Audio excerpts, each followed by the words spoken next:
করো ধারণা? সন্ন্যাস কলিতে নাই, শাস্ত্রে বলেছে তাই। অশ্বমেধ গবলম্ব সন্ন্যাসী পলপত্রিকম দেবরণ সুত উৎপত্তি কলৌ পঞ্চ বিবর্জয়িত। কলিতে সন্ন্যাস নাই, তাহলে মহাপ্রভুর নিতে হয়েছে তাই। কেন? মায়াবাদী সন্ন্যাসী যারা ছিল তারা ভক্তি ধর্মটাকে চিনতে নারিল, তাই মায়াবাদী সন্ন্যাসীদের ভক্তি দিতে মহাপ্রভুকে ঘর ছাড়তে হয়েছিল। মূলত মহাপ্রভুর কিন্তু সন্ন্যাস নয়। এই জন্য মহাপ্রভু যেখানেই যেত সবাইকে বলতো, আমি যা করি আমার দিকে না তাকাইয়ে তোমাদেরকে নিত্যানন্দকে আগে ভজা চাই। এই জন্য দেখবেন যদি কোনো আসরে কীর্তন গান হয় সেখানে প্রথমে কিন্তু গায় না তোমরা গৌর ভজ গৌর ভজ, গায় না। কিন্তু ভগবান কিন্তু গৌরচন্দ্র জানে তা সবাই। আগে কিন্তু কীর্তনীয় আসরে গান ধরে, তোমরা নিতাই ভজ নিতাই ভজ, নিতাই ভজিলে গৌর পাবে। তাই তো? যদি নিতাই ভজ তাহলে গৌর পাবা। তার মানে তোমরা নিত্যানন্দের আদর্শ নিবা, যার যার গৃহধর্ম পালন করবা। অনেক বৈরাগীরা বুঝতে পারে নাই। পরবর্তীতে এই বৈরাগীগণ বসে শোনেন জ্ঞানীজন সংসার ধর্ম ত্যাগ করে পরের বিধবা নিয়ে কুরুৎকল মারিয়ে বেড়ালো এক একজন। ধর্ম গেল সারে খারে, বসে শোনেন নারী নরে। মহাপ্রভু যা দিল চরাচরে এরা অনেকে বোঝে নাই। এরা ভেবেছে তাই মহাপ্রভু সন্ন্যাস নাই, আমাকেও যেতে হবে তাই। তাই অন্তরে করেন ধারণা এটা মহাপ্রভুর ইচ্ছা ছিল না। যদি মহাপ্রভুর ইচ্ছা থাকতো তাহলে মহাপ্রভু কি দুইজন নারী বিয়ে করত? প্রথম নারী মারা গেল, পরবর্তীতে বিষ্ণুপ্রিয়াকে বিয়ে করে ছিল, কারণ তার ইচ্ছা ছিল সংসার ধর্ম দেবে। শুধু মহাপ্রভু না, এ পর্যন্ত যত ভগবান এসেছে কি বলবো আপনাদের কাছে, বউ সারা ভগবান একজন আছে। লক্ষ্মীর পাশে নারায়ণ, বসে শোনেন জ্ঞানীজন। কৃষ্ণের পাশে রাধা একজন, রামের পাশে সীতা ছিল, বসে শোনেন জ্ঞানী দল। বুদ্ধদেব অবতার হলো, তার স্ত্রীর নাম সুজাতা ছিল। আর মহাপ্রভুর দুইজন স্ত্রী বিষ্ণুপ্রিয়া লক্ষ্মীপ্রিয়া জানে সর্বজন। হরিচাঁদ ঠাকুর যিনি ভগবান হলেন তিনি, তারও স্ত্রী শান্তিমাতা জানি আমরা সর্বজন। গুরুচাঁদ ঠাকুরের স্ত্রী ছিল সত্যভামা নাম হলো। তাহলে সব ভগবানের যখন বউ আছে, তুমি বিয়ে করলে অসুবিধা কোন জায়গায়? বোঝো না বাসাধন? খালি খালি নিজের বউ ছাড়িয়ে দিয়া পরের বিধবা নিয়া কুরুৎকল মারো কি কারণ? এর পরিষ্কার কথা শোনো। এই জন্য হরিচাঁদ ঠাকুর পরবর্তীতে এসে বলেছে তাই কি, লয়ে নিজ নারী ব্রহ্মচারী সচ্চরিত্র রবে, হাতে কাম মুখে নাম সদা সত্য কথা কবে, পরপতি পরসতী কভু না স্পর্শিবে, তুমি না ডাকিলে হরি তোমারে ডাকিবে। এর থেকে ভালো কথা পৃথিবীতে নাই। একমাত্র গৃহধর্ম যদি না করে, বসে শোনেন নারী নরে, শ্রেষ্ঠ ধর্ম গৃহধর্ম, তার উপরে নাই। আজকে যে বাড়ি হয় কবি গান, বসে শোনেন জ্ঞানীজন। বাবাজি তো ইহলোক ছেড়ে পরলোকে করেছে গমন। যদি ওই তিনটে ছেলে উনি না রেখে যেত, এই কবি গান কোন জায়গা হতো? আর শিশির এই টাকা কিনা দিত, আর এই জায়গা খিচুড়ি কয়জন খাতো? সব শীত বুট হয়ে থাকতে হতো নাকি? কথা বোঝা যাচ্ছে না? উনিও যদি বই রেখে ওই বৃন্দাবন যেত, তাহলে এই তিনজন যদি না আসতো কবি গান কেনা দিত, কথা কয় টাকা। তাহলে দাঁড়িয়ে বলি সবার ঠাই আগে সৃষ্টিকে রক্ষা করা চাই। সৃষ্টি না থাকলে ধর্ম থাকে না ধরাই। ভগবান কখন হয়? দাঁড়িয়ে বলি সবার স্থান, তারাই বলে ভগবান। ভক্ত আছে তাই ভগবানের মান। ভক্ত যদি না থাকে ভগবানের মান নাই কখন। ভগবান লিখতে গেলে বসে শোনেন জ্ঞানী দলে তাকে শক্তিমান বলে। শক্তি প্লাস মান ইজ ইকুয়াল টু শক্তিমান।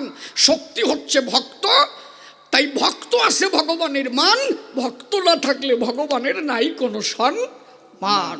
দাঁড়িয়ে বলি সবার ঠাই। এই জন্য হরিচাঁদ ঠাকুর বলেছিল তাই আগে গৃহধর্ম করা চাই। গৃহধর্ম করিবে, করিবে গার্হস্থ ধর্ম লয়ে নিজ নারী, গৃহে থাকি নেশিবান পস্তি ব্রহ্মচারী, ঋতু রক্ষা করিবে জীব হত্যা ভয়, কেহ বা পূর্ণ সন্ন্যাসী নিষ্কামাশ্রয়, গৃহকর্ম গৃহধর্ম করিবে সকল, হাতে কাম মুখে নাম ভক্তি প্রবল। হাতে কাজ করো, মুখে নাম করো। আমার কথা ধরো, যদি গৃহী হতে পারো, পবিত্র গৃহী যদি কোনো জন হয়, একমাত্র একজন স্ত্রীকে নারী বলে ভাবিবে, তাকে তুমি স্পর্শ করিবে, আর জগতে যত নারী সবাইকে মাতৃভাবে প্রণাম করিবে। নিজের চরিত্র পবিত্র রেখে যে সংসারে চলিবে, আমার কথা রবে, একমাত্র গৃহে থেকে সে আমার হরিধনকে পাবে। দাঁড়িয়ে বলি সবার ঠাই, তার কোনো তীর্থের দরকার নাই, না যেও গয়া গঙ্গা, না যেও বৃন্দাবন, একমাত্র মাতা পিতার চরণে আছে কোটি তীর্থ জানিও সর্বজন। যদি তুমি তোমার মা বাবার চরণ করতে পারো স্মরণ, অন্তরে করো ধারণা, কোনো তীর্থে তোমার যাওয়া লাগে না। মা বাবার চরণ তলে দাঁড়িয়ে বলি সভা তলে, কোটি তীর্থ মেলে যদি মা বাবার চরণ ভক্তি করে কোনজন, জয় হরি বল, হরি বলে প্রেমানন্দে বাহু তুলে, সেই ভক্তির দেশে মা বাবার চরণ পাশে সে পায় সেই প্রেমধন। ধারণা, একমাত্র পিতা মাতার চরণ ভিন্ন ঈশ্বর সাধনা সম্ভব না। এই জন্য হরিচাঁদ ঠাকুর বলেছিলেন, মাতা পিতা গাছের গোড়া, হরি গাছের ফল, গাছের গোড়া কেটে কেন আগায় ঢালো জল। কমে যাবে গার্বল, দাঁড়িয়ে বলি সমাস্থান, না গিয়ে অন্য তীর্থ ভ্রমণ।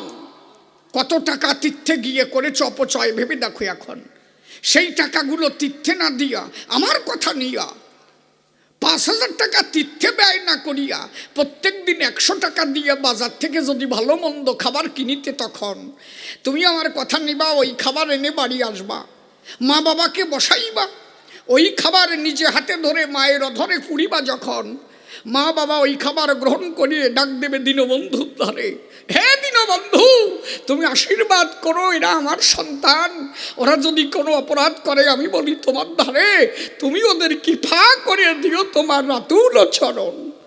তাহলে মা বাবাতে রাখলে ভক্তি, মিলতো তোমার আরো শক্তি, বাহুতে হতো শক্তি, মিথ্যা কথা নয়।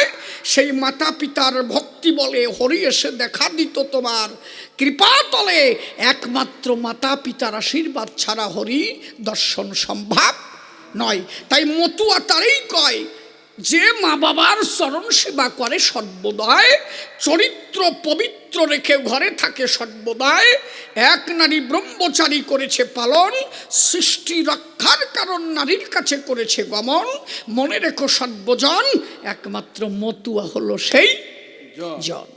গুরুচাঁদ ঠাকুর পরবর্তীতে বলে গেছে, তাই কি অশিক্ষিত পুত্র যেন নাহি থাকে ঘরে, প্রত্যেকটা ঘরে ঘরে বিদ্বান পুত্র যেন জন্মগ্রহণ করে।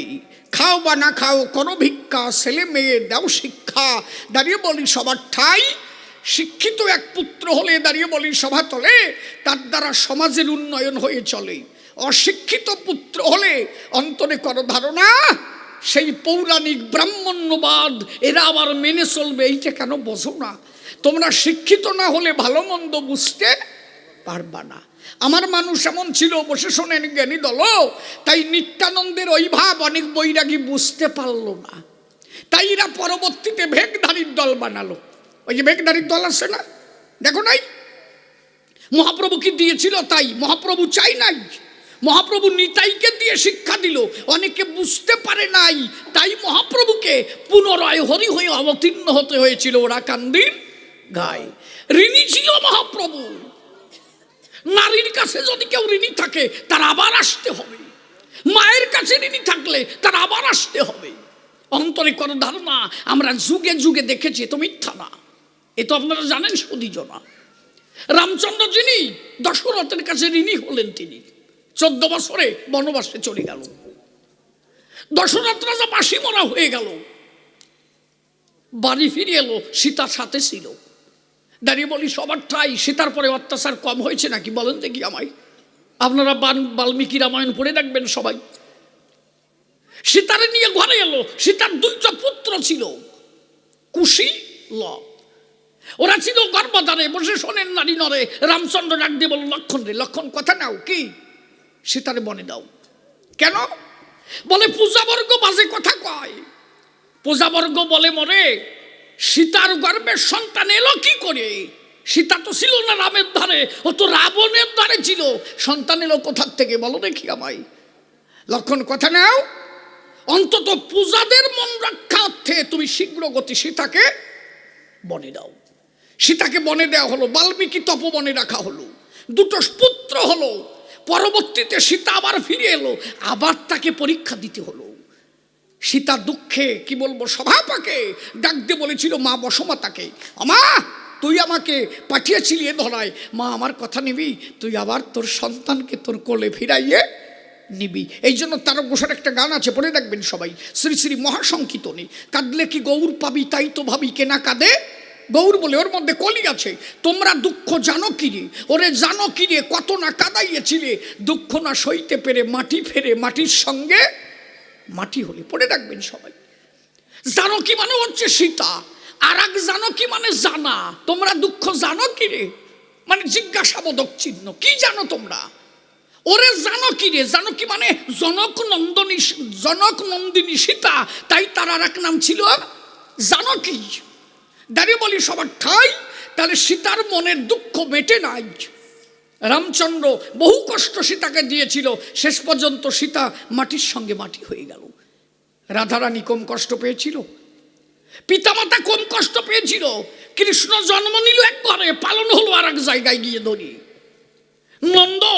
নন্দরাজা যশোদা কেঁদে কেঁদে আকুল হয়ে গেল, দৈবকী বসুদেব আকুল হয়ে গেল। দাঁড়িয়ে বলি সবার ঠাই, পিতামাতা শান্তি পান নাই, রাধারানী আনন্দ পায় নাই, পেয়েছিল রাধা মনে পড়ো ব্যথা।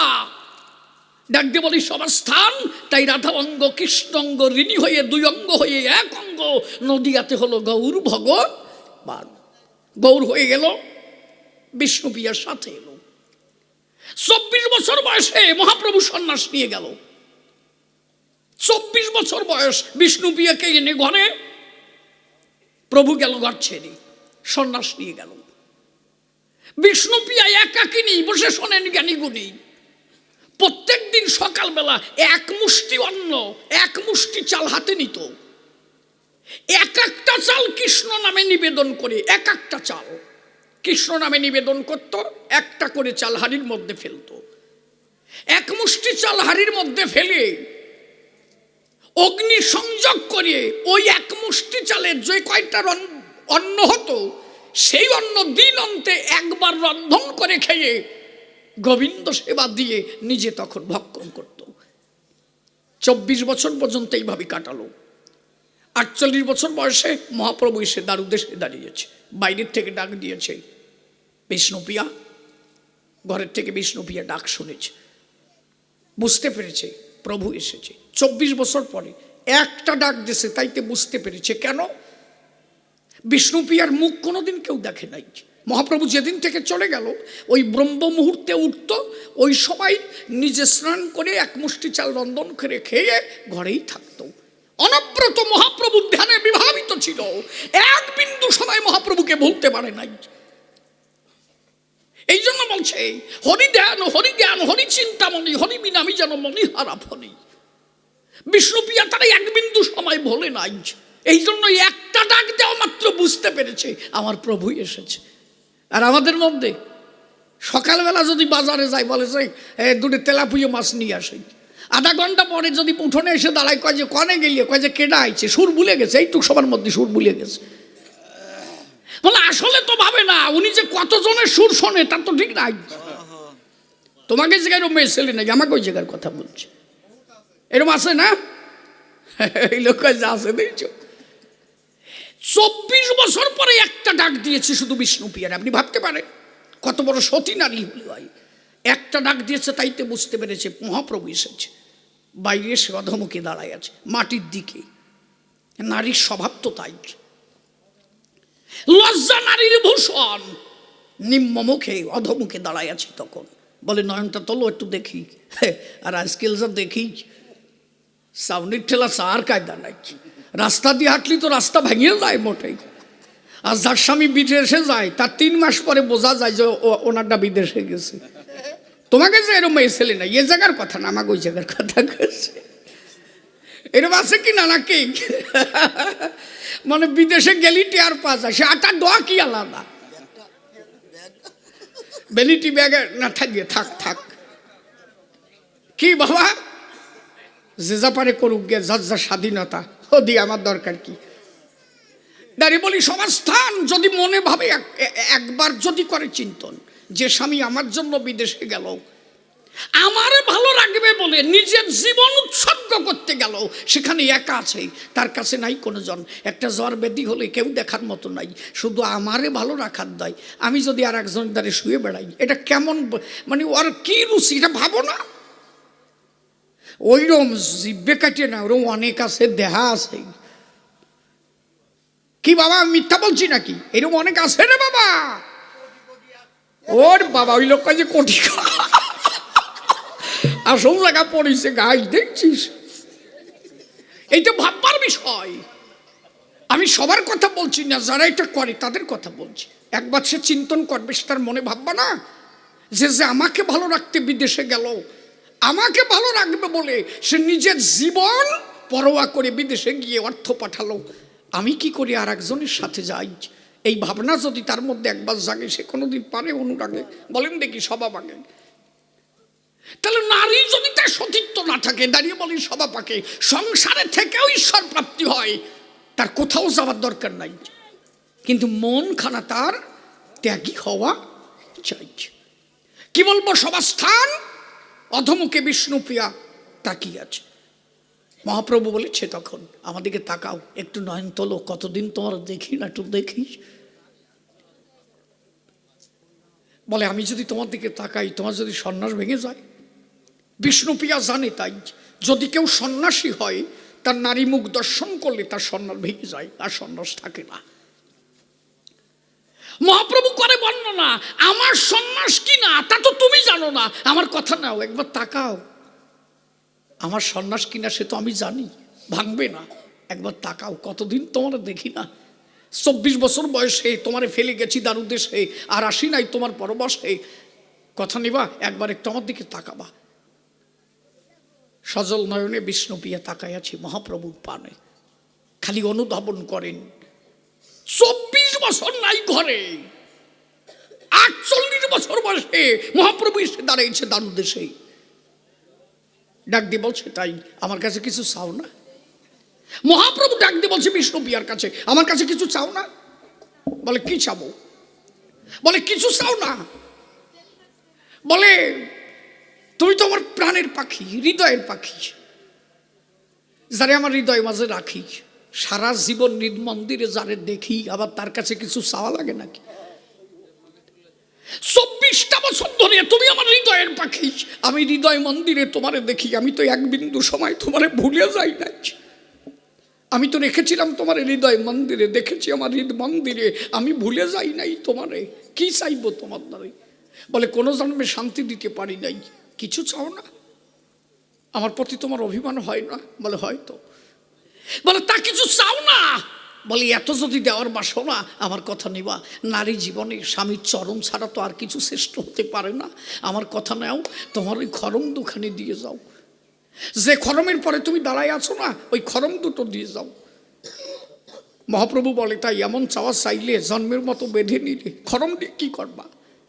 বলে মনে আছে, ভাবো 24 বছর তোমারে ছাড়া হয়ে গেছে, হৃদয় মন্দিরে তোমারে দেখেছি, ধ্যানের ঘরে দেখেছি, ধ্যানের পাখি ধ্যানেতে রেখেছি, কথা নাও, ওই খরম দুখানি দিয়ে যাও। মনে আছে ভাবো, যদি কোনো সন্ধ্যার আধারে তোমারে আমার দেখতে ইচ্ছা করে, আমার একটা কথা দিয়ে যাও।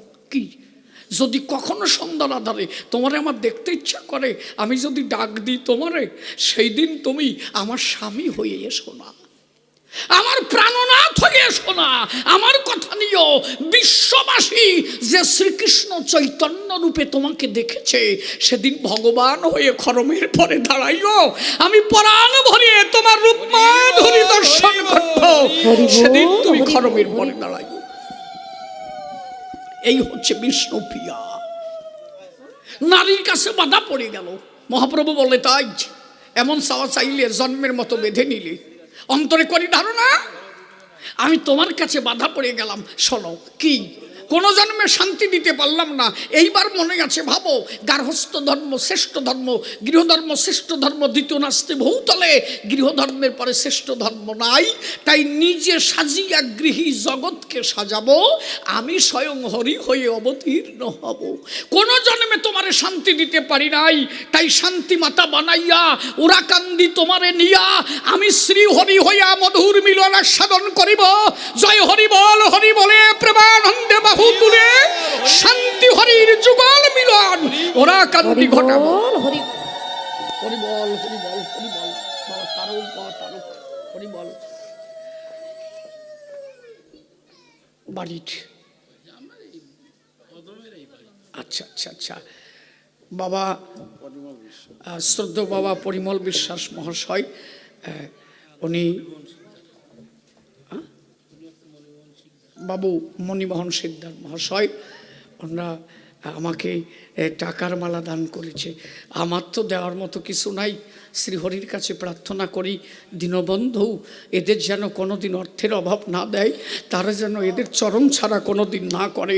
জয় জয় শান্তি হরি প্রেমানন্দে হরি হরি বল, হরি বল, হরি বল, হরি বল, জয় হরি বল, হরি বল, হরি বল।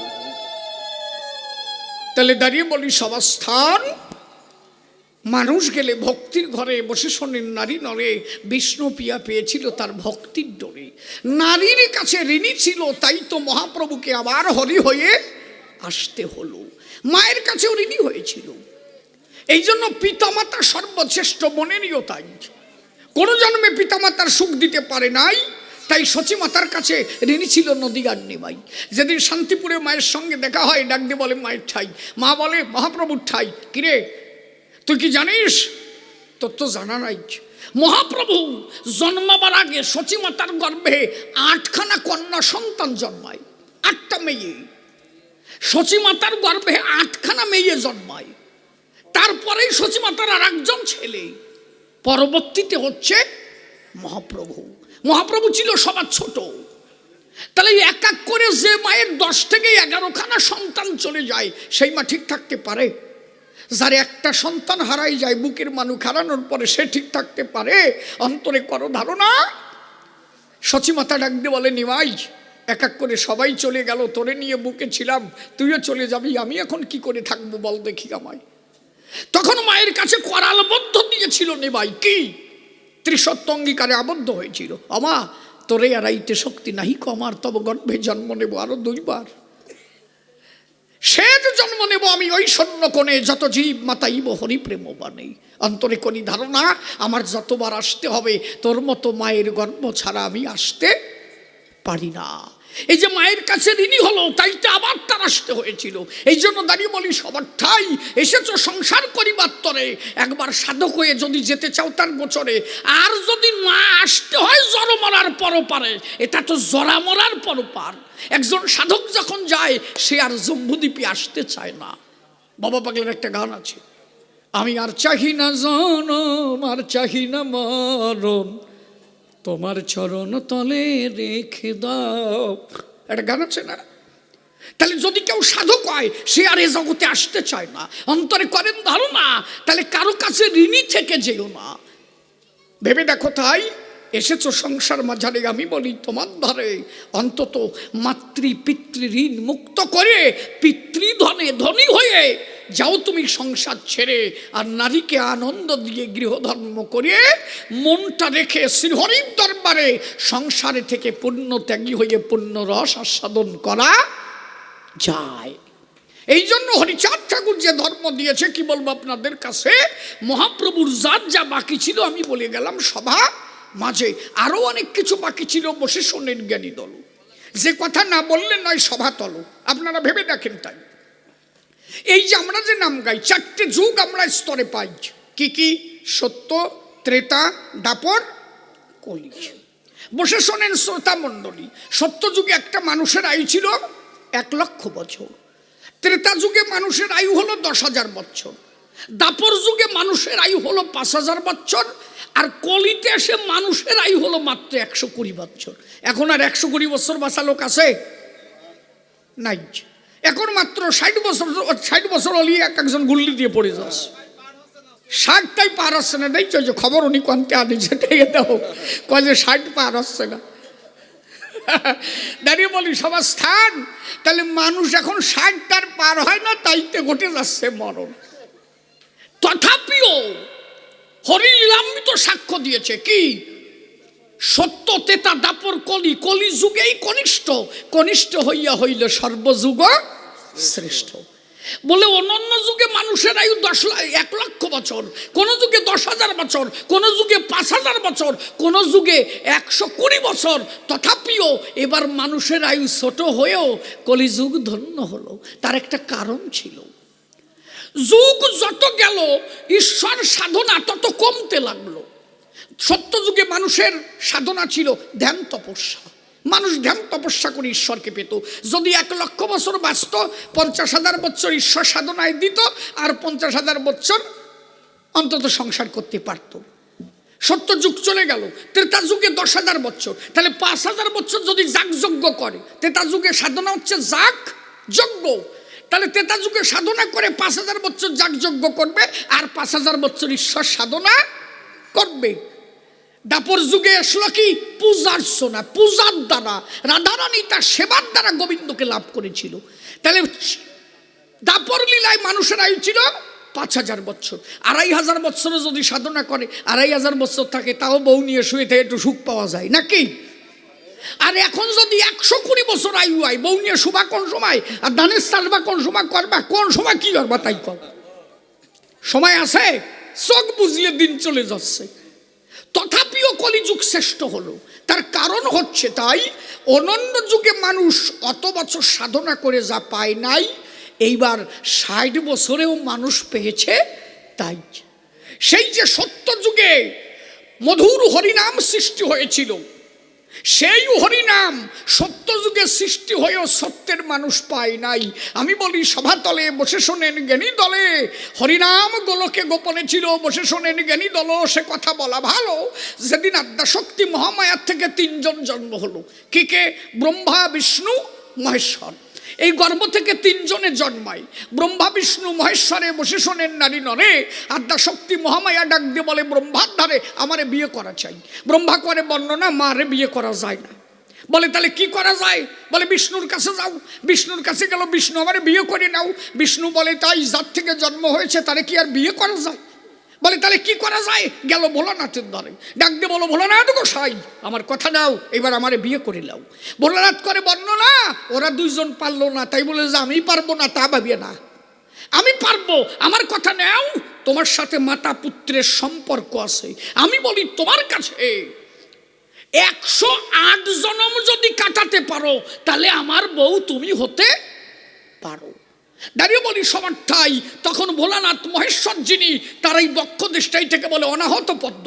এই অনাহত পদ্মে আদ্যাশক্তি মহামায়াকে চেপে ধরে তার ললাট থেকে রুদ্র আগুনের দ্বারা 108 বার পুরাইছিল, আর 108 বার বাঁচালো।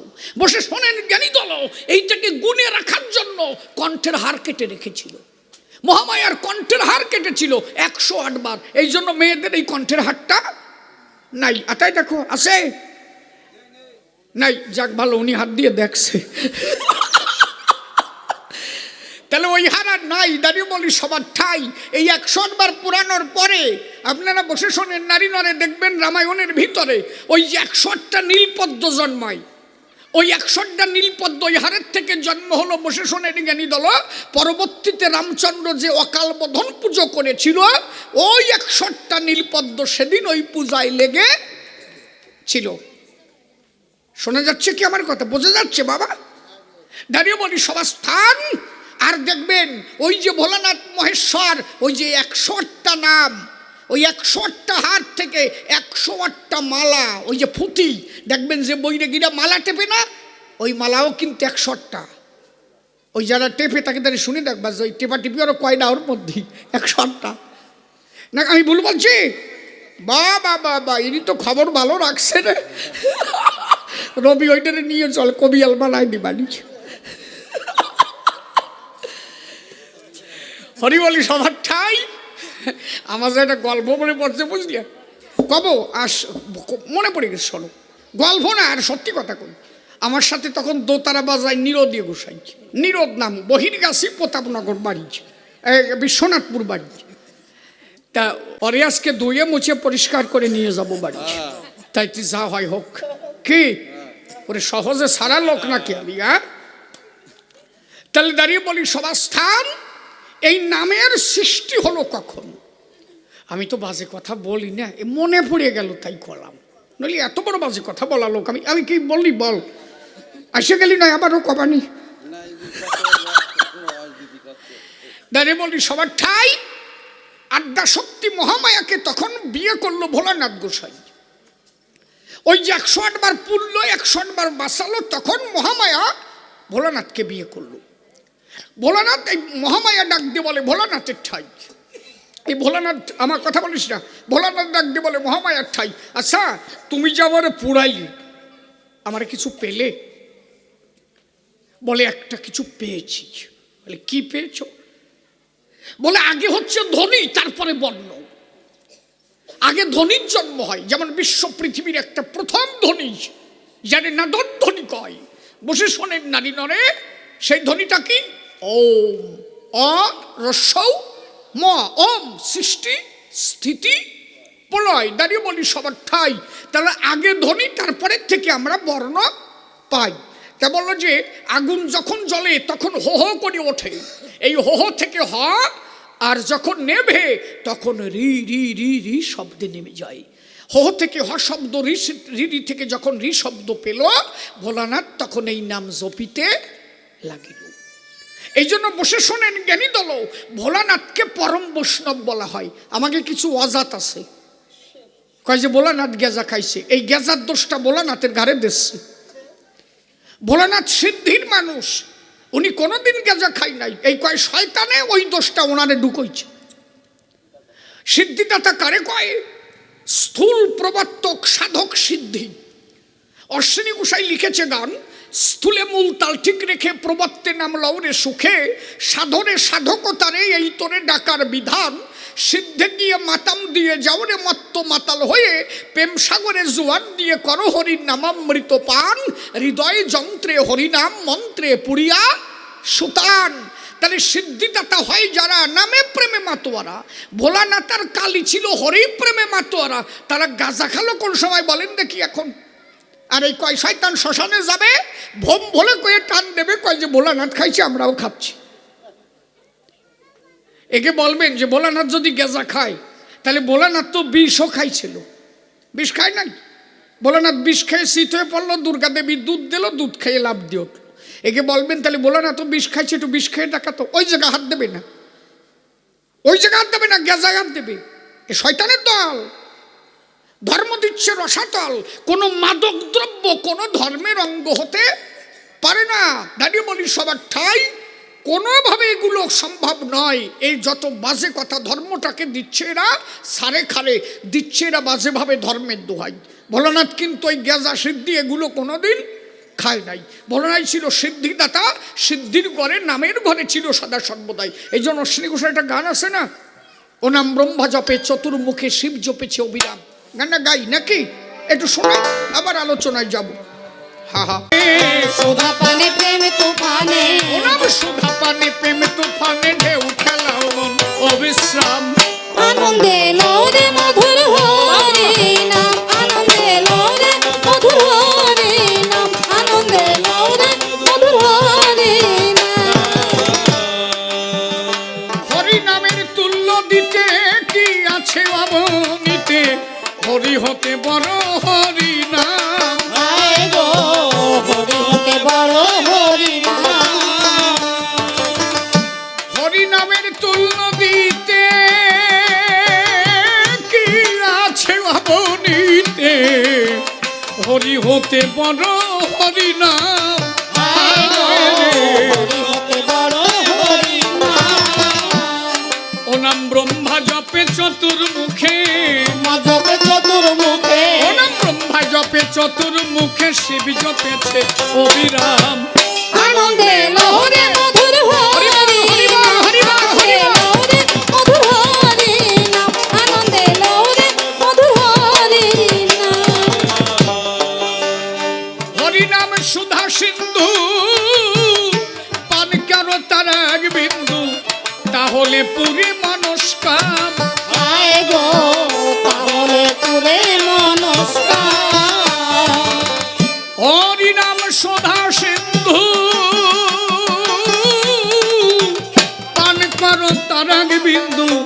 তাহলে পুরে মনস্কাম আয় গো ওরে পুরে মনস্কাম নামে পুলকে গোলকে যাবি গোলকে গোলকে ও যাবি নামে পুলকে গোলকে যাবি দেখতে পাবি রাধে শ্যাম আনন্দে লৌরে মধুর হরি নাম আনন্দে লৌরে মধুর হরি নাম আনন্দে লৌরে মধুর হরি ছিল না মনার পিত কলিতে সমর্পিত করিলেন গৌর গুণধার আয় গো করিলেন গৌর গুণধার ছিল না মনার পিত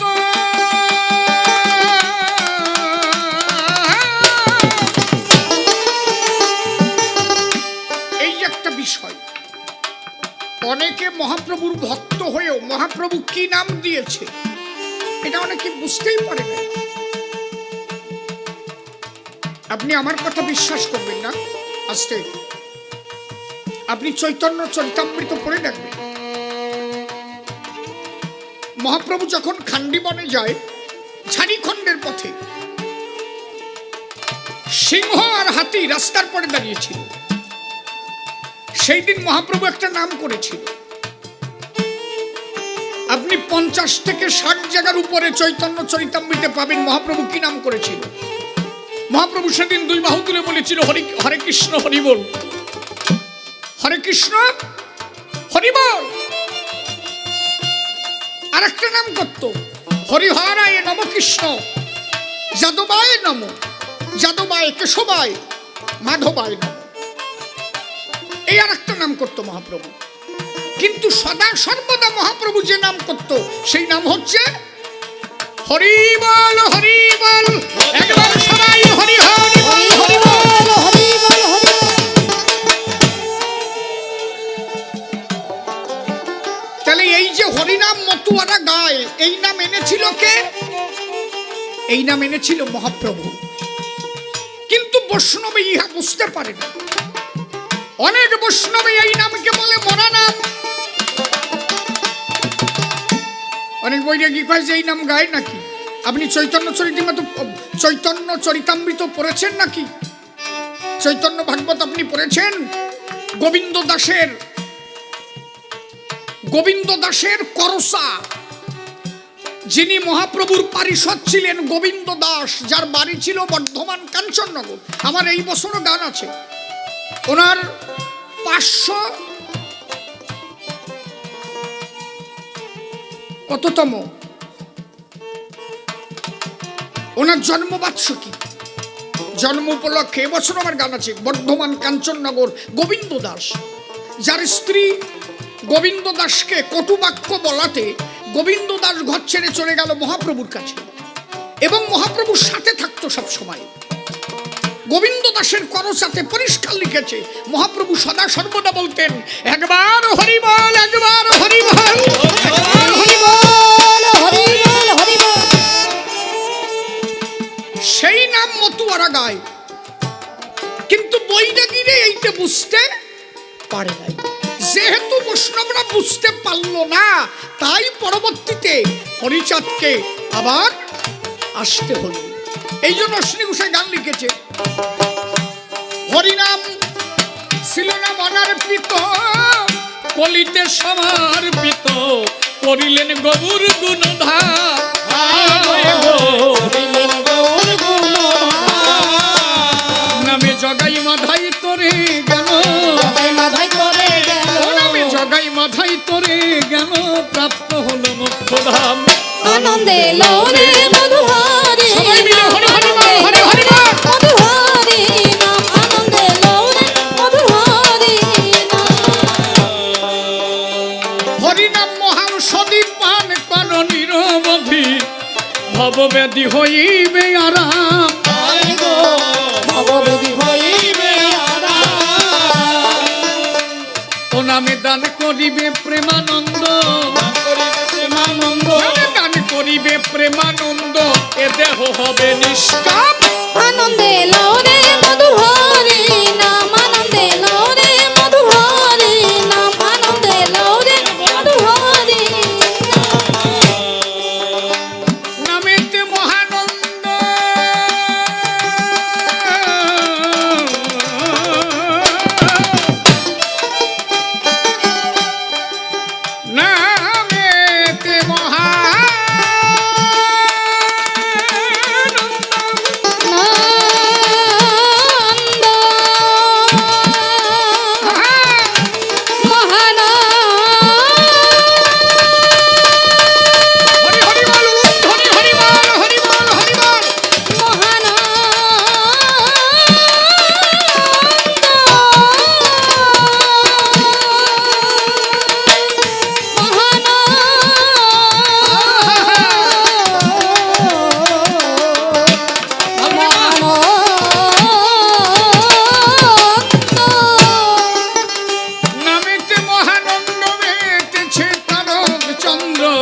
অশ্বিনীর মন হরি বল, অশ্বিনীর মন হরি বলো, জয় জয় গোসাই অশ্বিনী প্রেমানন্দে হরি হরি বল, হরি হরি বল হরি বল। এবার অশ্বিনীর মন হরি বল, অশ্বিনীর মন হরি বলো, আরে অশ্বিনীর মন হরি বল, মধুর নামে হোসনে বাম।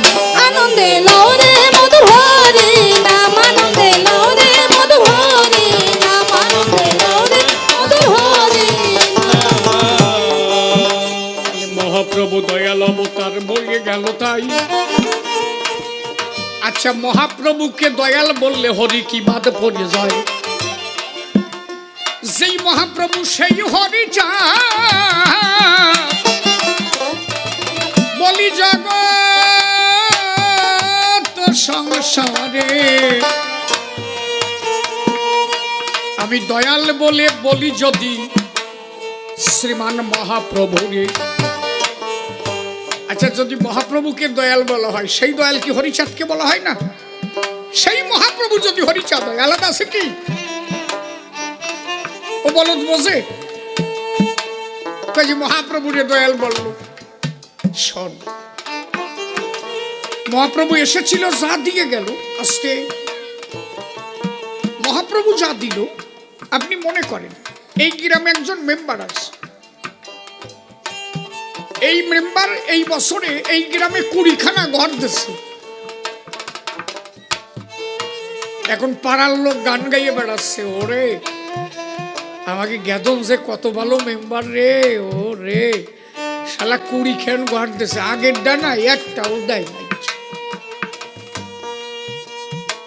দেখা গেল এরপরে যে আসবে সে ঘরে ঘরে যত কাঁচা ঘর আছে সব পাকা বানাইছে। তখন তুমি কি কবা নেই? সাটা গেদন আর কি করিছে, ওরে বাবা এইটি বাড়ি যাইয়ে যাইয়ে ঘর বাঁধে দিছে নাকি?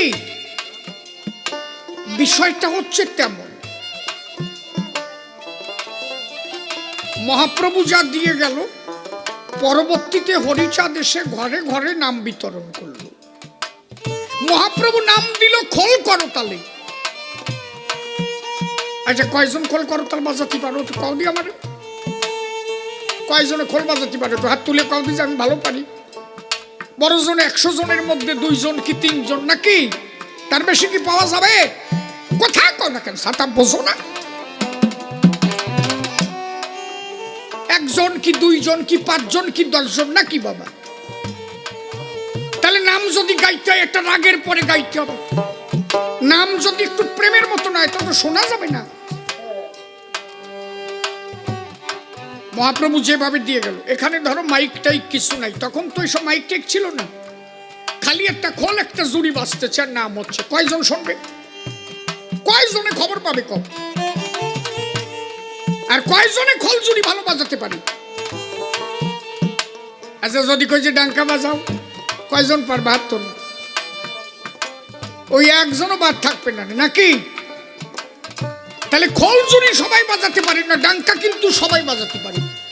তাহলে এইটা সহজ না ওইটা সহজ? কোনটা সহজ? ডাঙ্কা সহজ না? আরে শালা এইরকম মানুষ ধরি ভাই পা কথা কলি দেই যে গাইডি ওঠে। এইরকম লোক না শালা গান গাওয়া যায়। ভালো মানুষ না ভাই, কালকে তো আমার গাড়িতে যাবে নাকি? জনের দাম দিয়ে দিবা নাকি? তুমি খালি আসরে বসবার, আমার কথা খালি হু দিবা, মিথ্যে করলেও কমাবে হু। শালা এইরকম মানুষ নালি হয় নাকি? নিশিবাবু আর বিজয়বাবু গান গাচ্ছে, বুঝলি? আমার মনে পড়ে গেছে নিশিবা। আস্তে, আরে চুপ কর, তুই ছাতা খালি কথা কয় গনো গনো বসে। নিশিবাবু আর বিজয়বাবু গান গাচ্ছেন, সামনে একজন বসে। বিজয়বাবু যখন গান গায় তখন ঝুল দেয়, মানে কথা সব ঠিক হচ্ছে। আর নিশিবাবু যেই উঠিছে তখন বলে আসছে না। নিশিবাবু ভাবতেছে কি যে 2 ঘন্টা ধরে পাশালি করছে, একটা কথাও ঠিক কইলে ওই লোকের দ্বারা ওই যে আইজুল মারা ধরেছে, একবার একটু জুল দিল না, ব্যাপারটা কি? আমি কি একটা কথাও ঠিক করলাম না? পরের আসরে আবার বিজয়বাবু আইসে, ওই লোক বাথরুম টাথরুম সারি আবার আইসে বইছে। বিজয়বাবু যে এসে গান ধরেছে, ও ভাটির নদী বয়ে যায়, কয়ে যায় তার শূন্য বুকে ব্যথা রে, ভাটির নদী বয়ে যায়। আরে গল্পে গল্প ধরতেছি, শালার তুই ধরতে গেলি কেন? সাতা বোঝে না, বোঝে না কিছু না, আমি গাচ্ছি নাকি? গল্প বোঝে না। আর ওই বুড়ো এসে ঝুল আরম্ভ করেছে।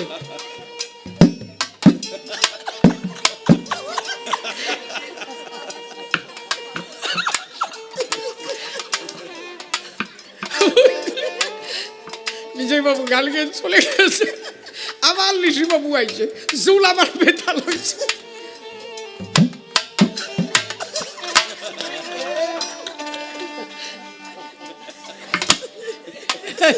লিসি বাবু দাঁড়ায় গেছে, বলে ঢোল বন্ধ দে। ওই লোকরা বলছে, দাদা আমি কত শাস্ত্র পড়েছি গুনে বলতে পারবো না, তা আমি যে দুটি আসর গান গেলাম, একটা কথা ওকে ঠিক কই নেই, এই আইও ঝুল মারো কেন? ওই লোক কাজে দাদা রাগ করবেন না, আমার ছোটবেলায় কালা জ্বর হয়েছিল, সেই কালা জ্বরে আমার একটা রোগ হয়ে গেছে, এই গিটি ঝাড়াঝাড়ি। এর আমি এই দুটি জুল দিই সারাদিন ধরে, একটা এই আর একটা এই, এর কার ভাগ্যে যে কোন জুল পড়তেছি ও সাটা আমি জানি।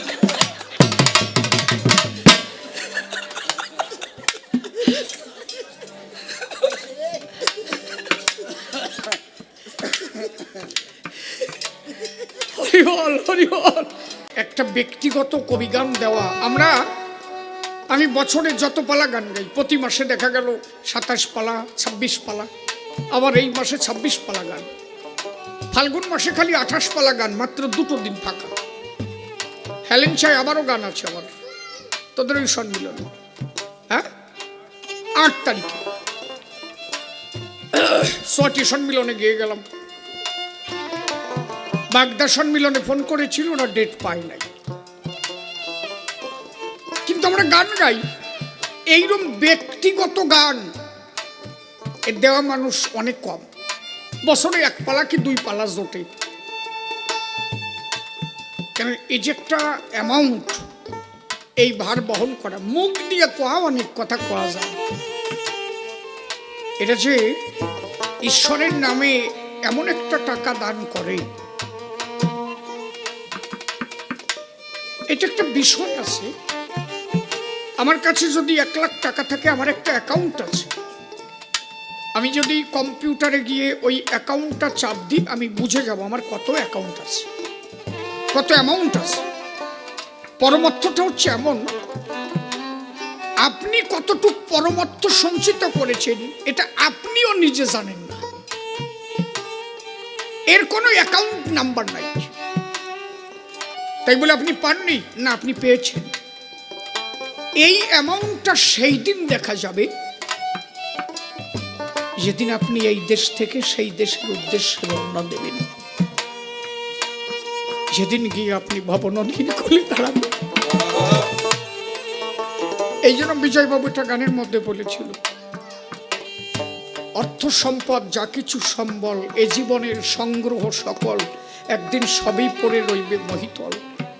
শুধু পথের সম্বল সকর্মের ফল, তুমি জীবন ভরে যে কর্ম করে গেলে, যেদিন তুমি চলে যাবা সেই সকর্মের ফল হয়ে ধরা দেবে। তাহলে তোমার বাড়িতে যে এত সাধু সঙ্গ হলো, এত ভক্ত সঙ্গ হলো, যেদিন তুমি চলে যাবা সেই দিন দীনবন্ধুর দরবারে সেই বিচার হবে যে তুই একদিন ভক্ত সঙ্গে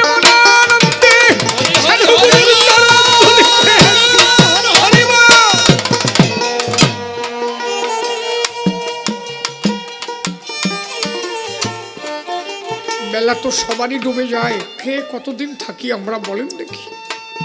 ওই যে আমার একটা গান আছে, আমার বেলা ডুবে গেল ও আমার আধারে ঘনায়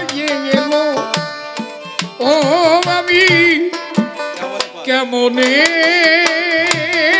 পার হব রে ভাবি তাই আমার বেলা ডুবে গেল ও আমার আধার ভাঙায় এলো ও আমি কেমনে পার হব রে ভাবি তাই আজ আমি সাথী হারা কপাল পোড়ারে ও আমি সাথী হারা ওরে ও আমি সাথী হারা কপাল পোড়ারে ওরে এখন একা কান্দি পারে ঘাটা আমি কেমনে পার হব রে ভাবি তাই ওরে বেলা ডুবে গেল ও আমার মনায় এলো ও আমি কেমনে পার হব রে ভাবি তাই ওরে কত খেলা এই যে একটা প্রেমের বাজার মিলাই গেল ওনারও তো একদিন চলে যেতে হবে আমি কত খেলা কত মেলা ওরে মিলাইলাম মায়া মজে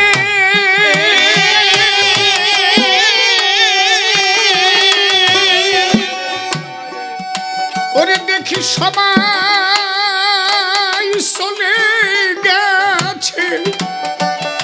চলে গেছে তারা রে ও দয়ালামা আমার বিপদ বুঝে ও দেখি কেউ নাই আমার আগে পাশে রে ও দেখি হরি বল, হরি বল, হরি বল, হরি বল।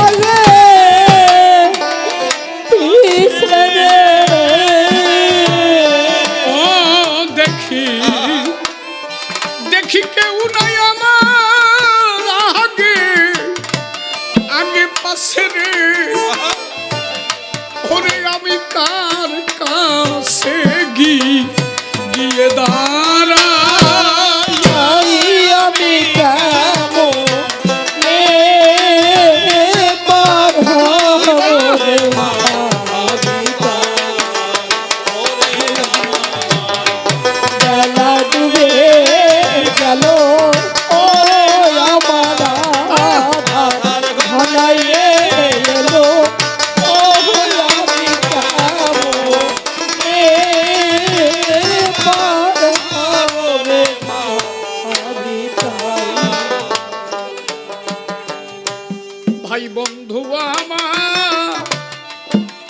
ভাই বন্ধু আমার ছিল রে যারা তারা সবাই চলে গেছে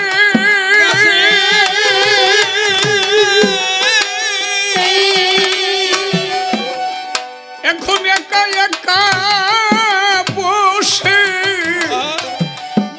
কান্দে দয়াল এখন একা একা বসে কান্দি রে আমি দাঁড়াবো কাছে ওরে তারা যার সারা সেরে গেছে রে ও তারা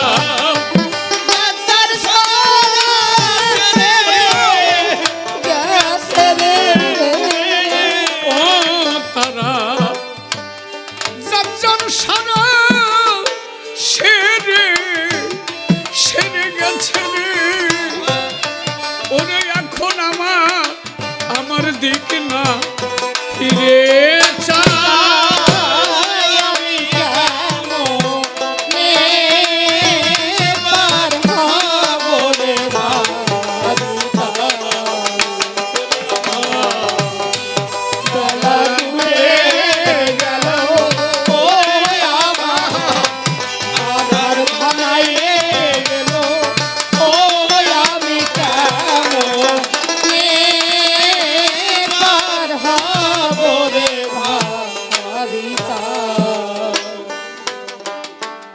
সেই যে ভোরবেলা এসেছিলাম, মাতৃকোলে জায়গা পেলাম, কৈশোরকাল চলে গেল, যৌবনকাল হেলায় হারায় ফেললাম, বার্ধক্য ঘনায় এলো, তাও যাবে যাবে, না জানি কখন গধূলি লগন পার হয়ে আমার জীবনের সন্ধ্যার অন্ধকার নেমে আসে।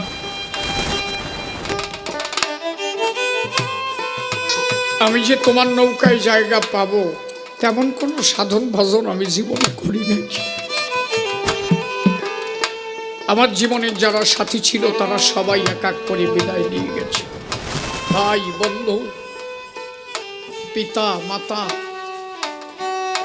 এক এক করে যারা এসেছিল যার যার স্থানে শেষে চলে গেল। এখন আমার যাওয়ার উপায় কি হবে? যার জীবনের কোনো সম্বল নাই তার জীবনের উপায় কি? এই জন্যই তো মানুষ ভক্ত সঙ্গ করে। জ্ঞাননাদি সরকার বললেন, জ্ঞাননাদি কয় আমি সারা জীবন করলাম ভিক্ষা, কাঁধে নিয়ে ভিক্ষার ঝুলি, কেউ দিল না কানা করি মিঠে করা বলি, যদি করাইতাম ভক্তের ধুলি আমি নাই বা হতাম মহাজন, হয়তো তোমার চরণ পেতাম রে, আমি বঞ্চিত হলাম সেসব বলে। তাহলে আমার জীবনের যাওয়ার পথের সম্বল কিছু নাই, জীবনের সব হারিয়ে ফেলেছি। একমাত্র জীবনের সম্বল যদি কোনোদিন সাধুগুরুর দরবারে গিয়ে সাধুগুরুর চরণ ধুলি আমি নিতাম, হয়তো আমার জীবনের অন্তিমের সম্বল। তাই আমার গান এই সাধুগুরুর চরণ ধুলি আমার ভব পারে করি,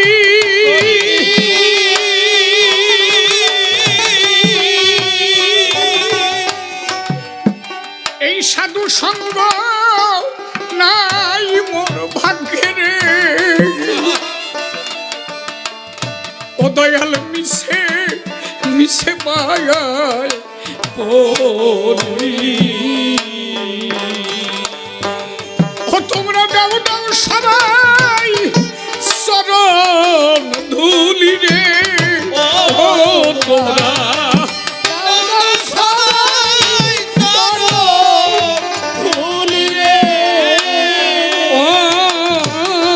তোমরা সবাই চরণ ধুলি রে, আজ আমি ভিখারি অভাগা, আমি কেমনে পার হব রে ভাবিতা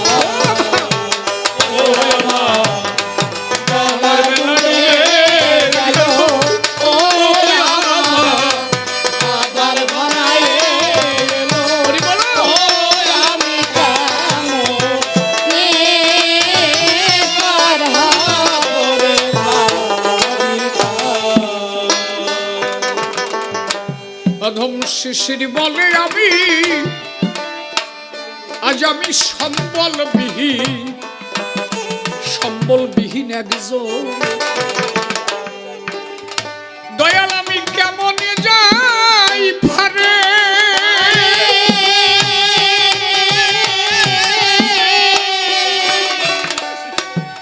ওরে তোমরা চরণ ধুলি দিয়ে আমার শিরে রে, ওরে তোমরা চরণ ধুলি দিয়ে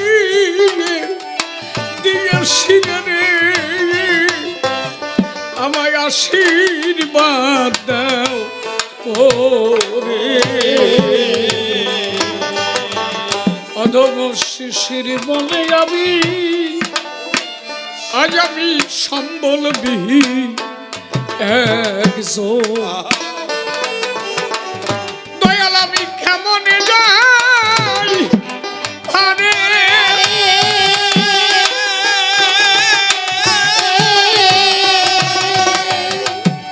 আমায় শরণ ধুলি দিয়ে শিরে রে তোমরা আসি আশীর্বাদ দাও ওরে